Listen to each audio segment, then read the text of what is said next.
Hi, I'm Alison and And I'm Taylor. And we're the hosts of the Anxiety Chicks podcast, where we dive deep into the reality of anxiety, nutrition, and mental health. Listen as we explore all things anxiety healing while keeping it real, including our own struggles with mental health. We'll bring our expertise as healing professionals to the conversation while discussing the tools and strategies you need to heal the anxious mind. Listen to the Anxiety Chicks on the iHeartRadio app, Apple Podcasts, Spotify, or wherever you get your podcasts. Hi, everyone. Welcome back to the Anxiety Chicks podcast. I'm Alison and And I'm Taylor. Did you guys like my singing voice right there? I know. I thought you were about to take off. I was in Glee Club in high school, and I don't know how because my voice actually is really bad. But how are you, Taylor? How are things going? I am good. It is a torrential downpour outside today, but I kind of love it. Get out. I like that you like that. I was not expecting you to say that. I like it every once in a while. I don't like when there's tornado sirens, but today it's a much needed peaceful day because I just have a lot of work to get done. And so when you're like sitting at your desk, I feel like it adds the vibe. Cozy coffee shop vibe. Totally. You don't feel guilty for just like being inside all day. Yes. I totally hear you. I mean, honestly, you never have to apologize for that. See what I did with that? Oh boy, here we go. Getting into today's topic. You should never have to apologize if you want to just stay inside all day, okay? But what if you start apologizing too much? Oh, right. Exactly. Nice segue there, girlfriend. So yeah, we're going to talk today a little bit about apologizing too much. And for those of you listening or watching to us, I'm going to go ahead and just say that if you are listening or watching to us, you've totally been that person who has just said, I'm sorry over and over again, and you don't even consciously know you're doing it. You sneeze and you say, I'm sorry, right? Like the door, right? You bump into someone by accident. I'm sorry. Well, that's a good, I'm sorry. But I'm just trying to think, I'm going to go through like why we think we need to apologize all the time. And I think and how it's connected to anxiety, because it really is something that is so connected to anxiety that I think most people don't know about. I have a good one. Okay. So like you're in the grocery store and like you're in an aisle and you're looking at something. And this is really weird, but when someone crosses me, I say I'm sorry. Like I don't even know. Wait, stop. I've always thought about this. I'm like, why am I sorry? Like what am I doing? I'm sorry that I'm like existing? I think so. Like I am sorry I even am alive. I'm sorry. Oh my gosh, that's a great. Well, do you want to know my example? And I think this is what everybody's going to relate to. Everyone listening and watching is going to relate to this, okay? I will go ahead and make that bold statement. Everyone says they're sorry when they start crying. Yeah. Literally. Everyone. Oh my gosh, I'm so sorry. Yeah. Yeah. Like will say they're sorry when they start crying or at some point when they're crying. I don't know how that is so conditioned for people. I don't know what. And I don't think, I just think that's so interesting that because it's like, talk about the one main thing in the world to never be sorry about is just showing your emotions and crying. You just got me like in deep thought of like, why is that you and normal? your feels right now? Well, like why when we start feeling like why when we smile, that's an emotion, right? When you like crying, like we can be happy and we're never apologizing when we're happy. Mm-hmm. Huh. Mm-hmm. Yeah. So what's interesting is, and we'll get into it, is like, there is this big connection between over apologizing and anxiety and trauma. And really often it is a trauma response. And, you might be, thinking, what are you talking about? I don't have any trauma. Okay, well, everybody does. And that's a different episode. And there's all different types of trauma, right? But trauma and anxiety are very connected as well. And so when you think about like, I'm going to talk a little bit about why we over apologize and how this is connected to this trauma response, because if you think about your childhood environment, okay, if you're someone who, if this sounds like you, right, that maybe as a kid, you were always walking on eggshells, right? Maybe you were in a family dynamic where no one talked about anything. There were lots of secrets. You were really scared of conflict all the time. Maybe there was conflict all the time. So it really scared you a lot. You heard it a lot and you just like shut down. Or maybe you were the peacekeeper, right? And you always wanted to be the person who, or that was just your role. Maybe you didn't want this, but your role was you just didn't want conflict. Right. So you were so scared of it. You just always wanted to make sure everybody was happy and everyone was okay, right? So you're constantly walking on eggshells. There's a lot of invalidation when it came to your emotions because you have your own emotions, everybody does, but because you had this certain role, right, when you were younger and growing up, a lot of your emotions that you had were invalidated. No one even validated them. They kind of just ignored them, right? And so there's a lot that comes from our life experience that creates, when we're adults, this response where we feel like we need to overly say we're sorry, even for things that we don't do, like that we don't, things like crying. You do not need to be sorry for that, right? And so it's interesting because when you think of different responses when it comes to trauma or comes to anxiety, one trauma response that a lot of people don't know about and we don't talk about enough is the fawn response. So you've heard of fight or flight when it comes to the nervous system, right? And you have to remember the trauma response and the response to trauma is very, very connected to anxiety. The way our body reacts to trauma and our brain reacts to trauma is almost identical to the way our body and brain reacts to anxiety because it's part of the brain that's the fear-based brain. Our amygdala like goes crazy, right? So this response, the fight or flight you've heard of, right? And then you've heard of freeze, right? Some people freeze. Some people fight, some people flight, run away, and then some people freeze too. But one that really hasn't been talked about a lot is the fawn response.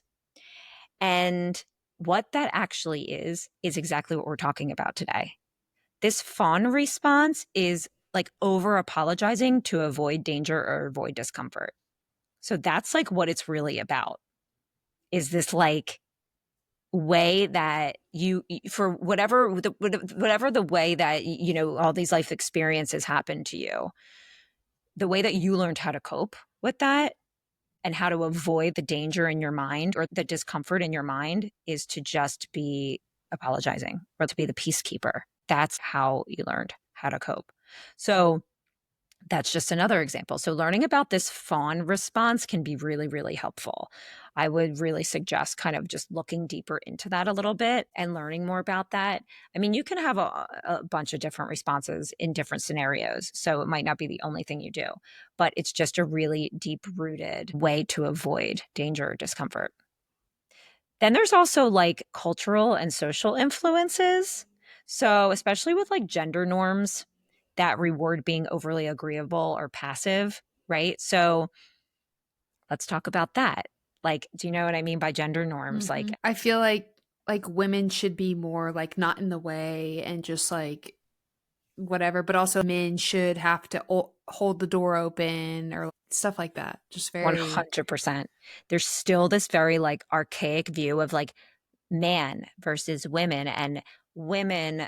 I mean, if I give you a assignment to just go out into like the environment, go to a restaurant, go to a grocery store, go to different places that are social, and really just tally how many women apologize at any given time. is so true. Like you don't really hear men apologizing a lot. No.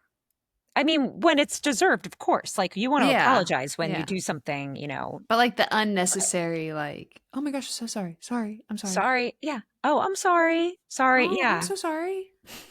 All the time.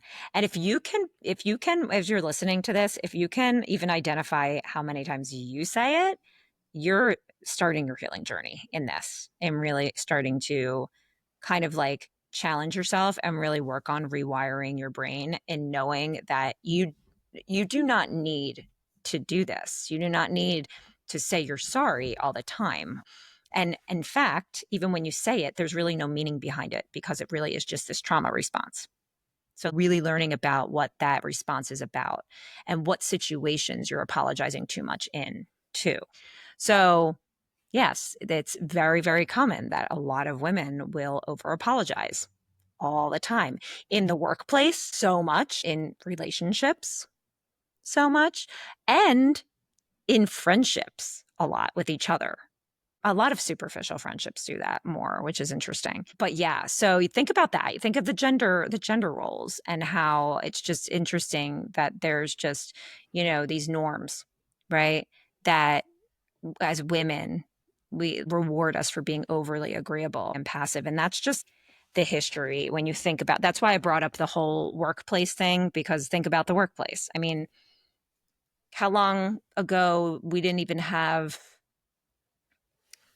access to certain positions as men do, right? In like the 50s, 60s, we started, I guess, getting recognized. I mean, we still don't get equal pay as men. Let's not go there. I digress. Okay. So let's talk a little bit about like the hidden impact of over apologizing. So when you think of over apologizing, there's this kind of like undermining of your confidence and self worth. So you're just kind of what we were talking about, how you get rewarded for being overly agreeable. Well, what about your confidence and your self worth? I mean, is there a way for you to find worthiness within yourself in the moments that you feel like you have to apologize? Is there a way for you to feel confident with things that you're doing or things that you're saying or your actions or your choices where you don't have to apologize for it? Yeah. Like there are ways. There are ways to do that. And you know, you want to make sure that here's what I'm going to say about boundaries when it comes to those words, like saying I'm sorry and really starting to become self aware about how many times you're saying it. Because if you're saying it, the more you keep saying it, the more that you're reinforcing this belief that you're a burden or that you're too much. I mean, that's the biggest thing. Like you're saying this thing out loud. So your brain is literally registering every single time you're saying, oh, sorry, sorry, sorry, like you Yeah, did it's like something it's like wrong. leaving a place when you had a panic attack and saying, "Oh, escape danger. Oh, we did it. We escaped danger." So you're just constantly telling your brain, "Yep, you don't deserve that. You don't deserve to be in that." Like it's total self worth. Like you don't deserve is the first thing that comes to my mind when we're constantly apologizing for. And this is things we shouldn't even be apologizing for. This is not like you hurt someone and you should apologize. It's like the times throughout your day you just compulsively apologize. 100%. That's so true about like deserving, you know? So you really, really need to be careful about saying those words. I mean, that's the basis of a lot of what I teach in my practice and in my coaching about not even just CBT, but a lot of it is like it's this cognitive bias. The more that you're saying something out loud and telling yourself something, you're saying, I'm sorry, it's reinforcing that belief that you're too much or that you're a burden. And you're not too much. You're amazing as you are. And you're not a burden either. I mean, that is a huge core belief that I would say 99.9% of the clients I work with have core beliefs of, I'm too much, I'm a burden, I'm unlovable, I'm not enough, either I'm like too much or I'm like not enough, all of those things. And then it kind of keeps you stuck in this survival mode, right? You're just kind of like in the survival mode. And what you want to be in is this self-trust mode, which what I talked about before, learning how to trust yourself and knowing what your worth is outside of whatever that situation is that you feel like you have to apologize for, that is not something that you did on purpose, right? You didn't hurt anyone on purpose. You didn't do that. It could be a polite thing in certain situations, but overly doing it, you're losing that self trust. You're just losing that self trust. Okay. So let's start to unlearn this. All right. Let's unlearn how to do this. Okay. Started talking a little bit about how this self awareness is huge, right? So, like, what are your go to phrases that you use? Is it just I'm sorry? Or is there other phrases you use? Like, do you just say, I don't know, Taylor, if you have any experience, but when you see yourself doing this, I'm sorry, is it usually just I'm sorry, or do you say anything else? feel like it's just like sorry, sorry, oh sorry, oh my gosh, sorry. Yeah, sorry. Okay. Yeah. So certain phrases, but those are even your own phrases. Oh my gosh, I'm so sorry. Or, oh gosh, I didn't mean to do that. Or, get really clear on what your go to phrases are. And then try and think about replacing, like, if it's sorry, with some empowering phrases. So say, say someone's waiting for you to do something. And this could be at work, or this could be something you're in the middle of something and you feel like you're really someone's waiting to talk to you or waiting to get a signature from you, or I don't know, something. And you can just feel in your mind, oh my gosh, but I said that to my boss that I had to get this done and this person's waiting and that's really making me feel uncomfortable. And okay. And you just want to be like, I'm so sorry. I'm so sorry. I'll be right with you. Right. But what could you say instead? I mean, you could always just say something like, thank you so much for waiting. I'll be right there. Right? Instead of having to apologize, you're in the middle of something. I'm just going to keep this example about work. You're obviously doing something that is required of you, right? You need to get done and someone is waiting and hopefully they're being patient, but that's part of what you need to do right now in your job. And so instead of being so consumed with needing to apologize a million times, you can say, thanks so much for waiting. I'll be there in a minute, right? So really try and replace the word sorry with some empowering alternatives. And then another suggestion would be to try and practice pausing before responding. So create some space to really choose your words. And that's just a fancy way of saying think before you speak, right? How many times have you heard that from like your parents? Mm-hmm. Think before you speak. I mean, that's easier said than done now. You know what I mean? But you want to literally intentionally practice pausing. Maybe you count to 10 or something. That's works for me all the time. Whenever I feel like there's an awkward silence or I want to say sorry or I feel like I need to say something, I count to 10 before I say anything in my brain, sometimes out loud. People are like, what are you doing? Okay. Um, Another thing that can like how to unlearn this, you can try is thought logs or journaling to like, track your guilt triggers. So I talk about thought logs a lot. Basically, thought logs are an incredible CBT tool, like in cognitive therapy. They're amazing in really helping you to learn the patterns of your brain and what are more intrusive and irrational thoughts.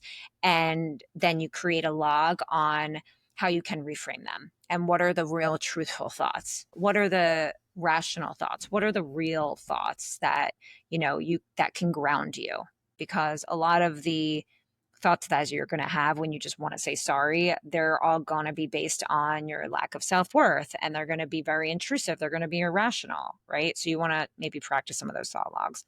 And then another way that I love, and I'm curious if you've ever, I feel like we have never talked about this yet. I put this on the topics for the next couple, like to record in the next couple months, but inner child healing is really, really, really helpful, not just with kind of like unlearning this whole I'm sorry repetitive habit, but just for self esteem, self worth.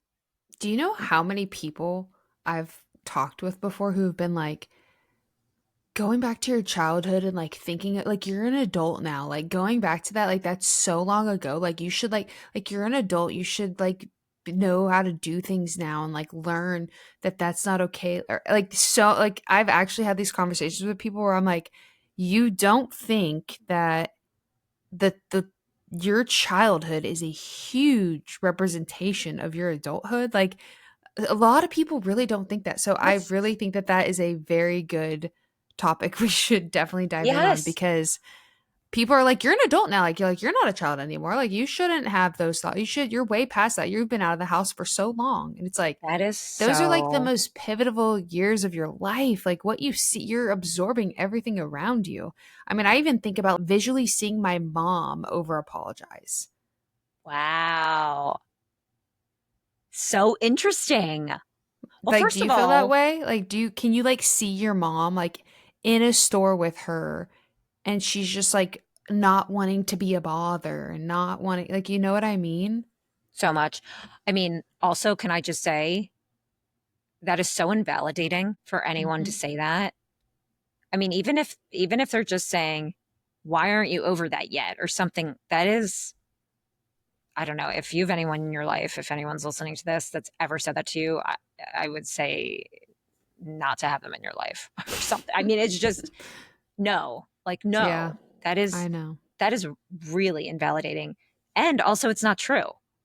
It's on like the person does not understand that our brain is formed from the age of 0 to 7. Our brain is literally learning the most, and that's where the attachment theory comes into play, and that's where literally we get the core belief of who we are and how we love or not love ourselves is like from 0 to 7 is huge. And then all of our childhood, our brain doesn't develop till we're in our 20s. We are we don't have those critical thinking skills. We don't even know what emotions are until we learn what they are when we get older and how to process through them. And we need to be taught them. Hmm. And we don't just automatically know what to do with them. Someone who is self-aware and hopefully emotionally intelligent themselves needs to teach a child that and Hmm. help them feel safe with those emotions. And so if you did not have that environment, right? That's what inner child healing does. And that's a lot of what I do in my practice and with my coaching program. It's a huge piece of it because reminding yourself that you no longer need to apologize to feel safe is the basis of the work of inner child healing. Like you don't need to say you're sorry because automatically you think you have to do that, first of all. And also, maybe there was part of your life when you were younger where you didn't even feel safe until you said you're sorry, you know? So we're Hmm. going to do a whole episode on inner child healing. I'm excited. I'm maybe thinking about getting a guest, or maybe I'll just be the guest because I know a lot about it. Um, Maybe I get that person on and you can have a debate with them. oh gosh, I'd love that. Yes. It wouldn't even be a debate. It would just be me and that person being like, "Oh my gosh, yes.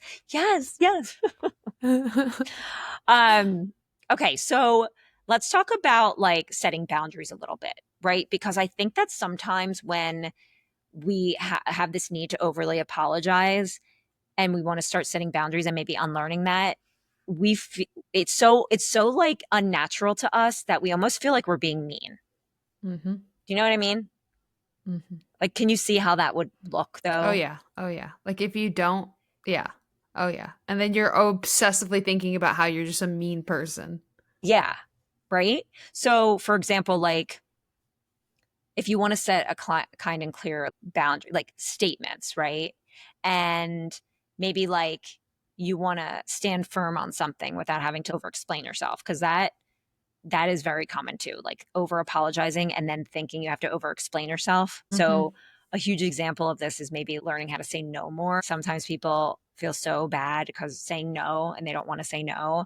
And you're not being mean at all. You're just setting a boundary, right? So, going back to this example of the person waiting, she needs to get a signature or something, and the person has like another 15 minutes of work she needs to really get done. And that person is like, oh my gosh, I feel so bad. This person's waiting for me. Oh gosh, I'm sorry. I'm so sorry. I'm so sorry. Okay, but by changing the language that we just talked about, thank you so much for waiting, and then focusing on what you need to get done, you're setting that boundary for yourself. You just did it. You stood firm to yourself. I think it's going to be huge the way you talk to yourself in that moment too, right? Like instead of thinking, oh, this person's going to be so mad at me, they're going to think I'm so mean because I'm having them wait. No, you say, I'm thank you for waiting. I was just about to say I'm sorry, which is so funny when I was doing this that example. This is my brain. No, because I do it too. You want to say thank you for waiting. I'll be right with you, right? And then just you got to learn how to stand firm on that. But it's so habit. Like I almost just said it, explaining that example, and it just becomes habit. So you really have to work on unlearning it. That's just the biggest, and practicing unlearning it, practicing using different words. You know, validate the discomfort that comes up for you through it too, right? Work through that discomfort with compassion. That person who's doing on the computer for 15 minutes and has someone waiting for them, there's things you can say to yourself in those moments, right? Like, it's okay. I need to get this work done. And this is just part of the job. And I know the person, I can tell them if they want to come back in 15 minutes, maybe I'll be more available then. Maybe that's something that I can tell them, and just say, thanks so much. Don't worry about it. And kind of just validate that it's uncomfortable to have to say those things sometimes. There's a lot of people that aren't really comfortable with knowing how to verbalize some of those things. I'm curious, how are you with those types of conversations when it comes to like setting your boundaries with either people, when you want to say you're sorry, what do you feel like is uncomfortable for you if you don't say you're sorry? Yeah, I feel like in the past, it would be I'd rather just please someone else at the demise of myself. So, like, keeping the peace for others, even if that meant stealing my own peace. But you can only do that for so long until you reach this breaking point of learning that, like, boundaries aren't being mean. Boundaries are just stating your needs because your needs matter and you matter. And I think for the longest time, like, even struggling with disordered eating in the past, I think for the longest time, I thought I couldn't take up space. And I think a lot of people feel that way is like, I'm just trying to be out of everybody's way because everybody else is more important than I am. And once you just really start realizing that that's so bad for your mind to think that way, and once you realize like you're so important too and you matter too and you can't just please the world forever, those boundaries become a little bit easier. And I think people who don't respect those boundaries or consider you to be mean, I've made peace with like, okay, then they're not meant to be in my life and that's okay too. Because if you set a boundary with somebody and they respect it and they understand what a boundary is, like I think about when people set them with me. I'm a reasonable person. So if somebody says something to me, I don't think any different of them. And like that's how a relationship should be. That says more about the other person. Yeah. So maybe there's a connection between overly apologizing a lot and being a people pleaser, Probably. I would say. Right? So maybe kind of like check in with yourself, after listening to this episode or as you're reflecting on this, are you a people pleaser? Right? And I guarantee you, the more people that are listening that and they identify, I'm totally a people pleaser and I'm working on it. I'm sure there's a lot of I'm sorry's that are happening. What happened? Do you hear that Oh my thunder? God, was that the I'm like, see? what is happening outside? There was something up above me, and I thought maybe that was it, but I think My I just heard that. goodness. Yeah. Okay. Yeah. I'm looking. That's bad thunder. Okay. Sorry, guys, if you heard that. Maybe it was peaceful. Oh my gosh, please be okay. Yeah. Go do a rain dance or something. Okay.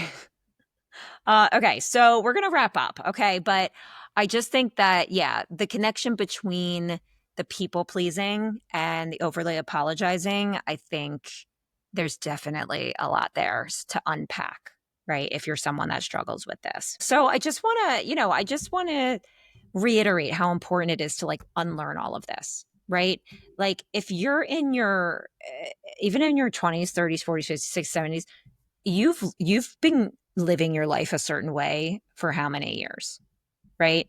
If you're someone who has is just it's like habit, right? Like I just almost said I'm sorry in this example because it's just so habit, and you being so conditioned one way for so many years of your life, you have to actively and intentionally practice unlearning that. It's not just going to happen. And that's a huge piece of the work that we do, whether it's with trying not to over apologize as much or the self work we do on regulating our nervous system or creating a toolkit or cognitively thinking differently. It is a constant state of work. I'm sorry, it is. It gets a little easier as you start doing it and your brain starts really changing. It doesn't feel like work as much in my mind, but it still is every day. So make sure you remember and reaffirm yourself. You're allowed to take up space without apology. You're allowed to. You're allowed to be here. You're allowed to take up space. You're allowed to do, certain things that do not require an apology. You can celebrate your small wins, right? When you shift this pattern, even if it's you find yourself catching yourself, kind of just what I did, right? I almost said I was sorry in that example. And I said, no, that's not what I want to say right now. I want to change the language. Celebrate that. Okay, wait, I caught myself. Good for me. Remember, that unlearning survival habits is like an act of healing. So it's survival, a lot of this. And you're trying to unlearn this, and that's an act of healing. You're not being selfish, right? Your brain might be telling you you're being selfish, you're being selfish. No, not true. It's an act of healing. So I want you to just take with you, and maybe just, this is going to be my healing tip, is to, I would say, if you might be somewhere where you can't do this, but right when you're able to, get your journal or get a notepad and really just write a reflection about today's episode, and write down and keep note and really tally how often you say you're sorry, and are you a people pleaser, and dive into a little bit more of that childhood. Okay. Learn a little bit more about where maybe that's connected to. What was your role, and like how did you feel like you needed to create this, peaceful place maybe that wasn't peaceful around you, and was apologizing the only way that you knew how to keep the peace, because it's really dysregulating to be around a lot of conflict. Maybe there was a lot of conflict, right? Just journal and process through today's episode and learn a little bit more about yourself. That would be my healing tip. That's a good healing tip. I like the really taking note of how much you apologize. Really watching. Yeah. And catching yourself and being like, okay, what can I say instead? Really, like, learning different language is going to be huge, and sitting with the discomfort when you don't say it. Also, like, learning the difference a little bit about when it's appropriate to say it and not. Mm-hmm. That can be really hard. Like, there are times when it's appropriate to say you're sorry. Okay? Like, don't be a douche. Yeah, like if you hurt someone's feelings, or if you hurt someone, or if if something actually happens, even if it's an accident, but someone gets hurt or someone gets hurt's feeling, even if it's an accident, you say you're sorry, right? There's time and place, but not to overly do it. So that was a great episode. It was. I had so much fun. You guys, remember to rate, review, and subscribe, please, to YouTube. I think we finally made it to 200 subscribers. I'm so excited. I know that might not be like, Mr. Beast is we just started this. Like, no, I know. Well, the YouTube, but. No, I know. But I'm on YouTube, we got 200 subscribers. Yay. I can't wait to see like how much we have, next week. But please keep subscribing. And I just learned something new that I did not know. And I'm so excited. And Taylor, I had no idea about this because I know you use Spotify. I use Apple. But I didn't realize on Spotify that you can actually leave comments under the episodes. Yeah, I think that's new. I had no idea. And I just learned that. And I'm like, you know what? Maybe I'll go to Spotify now instead of Apple. I've been using Apple Music and Spotify. Apple Podcasts for a long time.